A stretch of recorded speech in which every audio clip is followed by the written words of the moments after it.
ہماری گفتگو میاں اور بیوی، دیکھیے اگر ان کے درمیان تلخیاں پیدا ہو گئیں، کڑواہٹ پیدا ہو گئی، تو سماج میں اس کا بہت برا اثر ہوگا۔ کیوں سماج تک ہم لے کے چلے گئے؟ اس لیے کہ گھر میں بچہ جب یہی دیکھے گا کہ صبح سے شام تک ماں اور باپ کے درمیان جھڑپیں ہوتی رہتی ہیں، تو میں ہوتی ہے، بحث و مباحثہ ہوتا ہے، گفتگو ہوتی ہے، اور یہ دیکھتا ہے کہ دیکھیں ہر انسان کی ایک شخصیت ہوتی ہے۔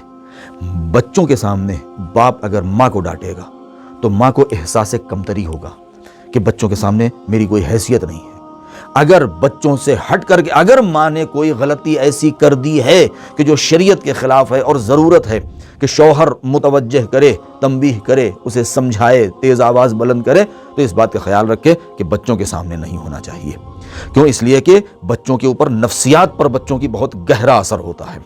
اسی طریقے سے اگر باپ کی کوئی غلطی ہے اور بیوی سمجھانا چاہتی ہے، ماں سمجھانا چاہتی ہے بچوں کے باپ کو، تو بچوں کے سامنے نہیں، الگ سے اس کو اس کی غلطی کی طرف متوجہ کر دیا جائے۔ کیوں؟ اس لیے کہ اگر تلخیاں پیدا ہوں گی تو کل یہی بچہ جو بچپنے سے یہی ساری چیزیں دیکھ کر کے جوان ہوا ہے، جب اس کی زندگی میں کوئی خاتون آئے گی یا اس کے گھر کی بیٹی جب اپنے شوہر کے گھر جائے گی، تو چونکہ اپنے گھر کے ماحول میں، جس ماحول میں وہ ڈھل چکی ہے، یہی ماحول وہ اپنے گھر میں وجود میں لانے کی کوشش کرے گی، اور اس سے پورا معاشرہ بگڑتا چلا جائے گا۔